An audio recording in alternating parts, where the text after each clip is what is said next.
So, what exactly makes Tejas an indigenous fighter? Is it the pride of Indian innovation, or is it the foreign tech from Russia, Israel, and the UK? Let's break down the truth behind Tejas missile arsenal. Unpacking the Tejas missile mishmash.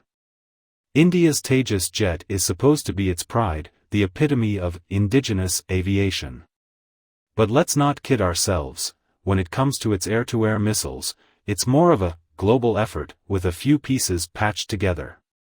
Shall we dig into this Atmanirbhar, self-reliant, fighter's foreign arsenal? Grab your popcorn, because this one's going to sting. R-73, Russian reinforcement for India's indigenous jet. First, let's talk about the R-73. It's a solid short-range missile with a range of 30 kilometers. Except, oh wait, it's Russian. Yes, the homegrown Tejas relies on this Soviet-era missile for close combat. So while it may be a solid performer, don't pat HAL on the back just yet. This one's straight from Moscow. Python 5, Israel steps in with the firepower. Next up, the Python 5.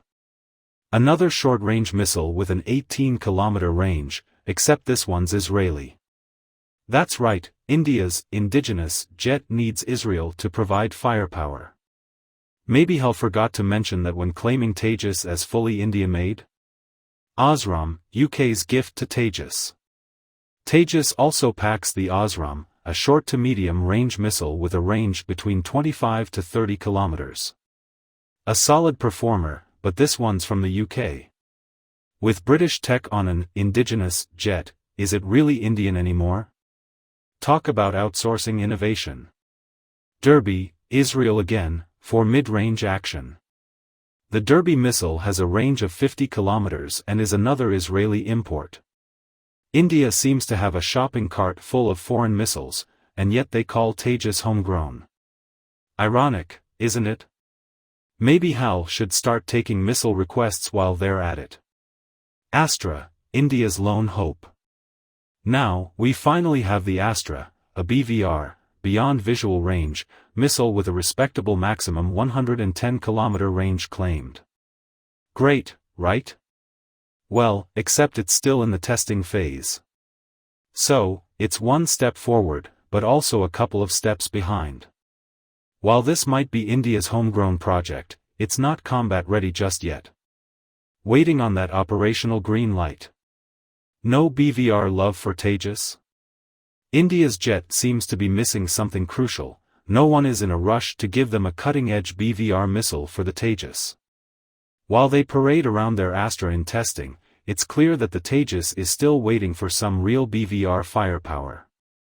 Until then, Tejas fanboys can only dream of fully indigenous capabilities. The bottom line, Tejas mirage of independence. The so-called indigenous Tejas fighter depends heavily on foreign-made missiles like the R-73, Python 5, ASRAAM, and Derby. And the Astra? Well, it's still in the oven, waiting to be baked. Maybe it's time India stops calling Tejas fully Indian and acknowledges the foreign tech propping it up.